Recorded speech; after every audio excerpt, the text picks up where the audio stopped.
Social media પર પોતાના બેબાક વિચારો માટે જાણીતા જય પટેલ નાગરાજે એક મોટો નિર્ણય લઈને વિવાદ પર પૂર્ણ વિરામ મૂકી દીધું છે। સમાજના કુરિવાજો સામે અવાજ ઉઠાવ્યા બાદ ઉભા થયેલા વિવાદ વચ્ચે તેમણે પોતાના વિડીયો ડિલીટ કરીને સોશિયલ મીડિયાને રામ રામ કહી દીધા છે અને કહ્યું હવે કોઈના માટે અવાજ નહીં ઉઠાવું। આ મામલે સોશિયલ મીડિયા બે ભાગમાં વહેંચાયેલું જોવા મળી રહ્યું છે। જય શ્રી કૃષ્ણ મિત્રો, જે વિષય ચાલી રહ્યો હતો એ વિષયને માર્ગદર્શકોનું માર્ગદર્શન અને સલાહકારોની સલાહને માન આપીને આ વિષયને અહીંયા જ પડતો મૂકવામાં આવે છે અને મેં તો બંને વિડીયો પણ ડિલીટ મારી દીધેલા છે।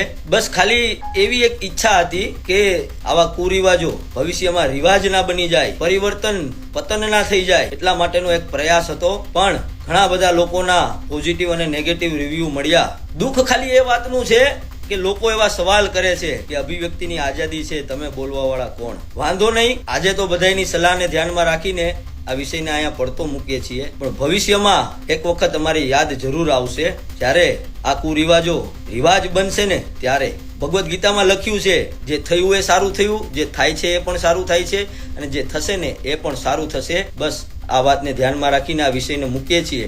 મિત્રો, કોઈ 1-2% લોકો, કોઈ 2-5% લોકો એ આખો સમાજ નથી હોતો અને આખો સમાજ આવા 2-5% લોકોથી નથી હોતો। આખો સમાજ ખરાબ નથી હોતો। સમાજનું દિલ દુભાવવું એ કોઈ દિવસ અમે ન ઈચ્છીએ અને આવા કામ અમે કોઈ દિવસ ન કરીએ। રહી વાત કે સમાજ માટે શું કર્યું, તો એવી અનેકો હિન્દુ સમાજની અને હિન્દુ સમાજમાં માનનારા અલગ અલગ સમાજની દીકરીઓને લવ જેહાદ જેવા ષડયંત્રમાંથી પાછી લાવેલા છીએ, પણ કોઈ દિવસ કોઈને કીધું નથી કે કયા સમાજની કેટલી દીકરીને પાછી લાવ્યા। ઘણા લોકોને અસામાજિક તત્વોથી પીડાતા બચાવ્યા છે, કોઈ દિવસ કોઈને કીધું નથી। અને જ્યારે પણ સમાજની વાત હોય ત્યારે આવાજ ઉઠાવવાનો પ્રયત્ન કર્યો છે અને એ દૂષણોને હટાવવાનો પ્રયત્ન કર્યો છે, પણ નેગેટિવ રિવ્યૂ મળ્યા ને એ વાતનું આજે દુઃખ છે।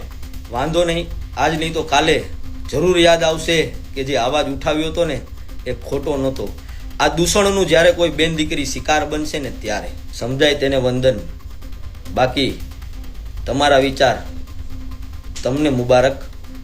આજ પછી કોઈ દિવસ કોઈ ગમે એવી પીડામાં હશે પણ એના માટે અવાજ કોઈ દિવસ નહીં ઉઠાવવું। રામ રામ।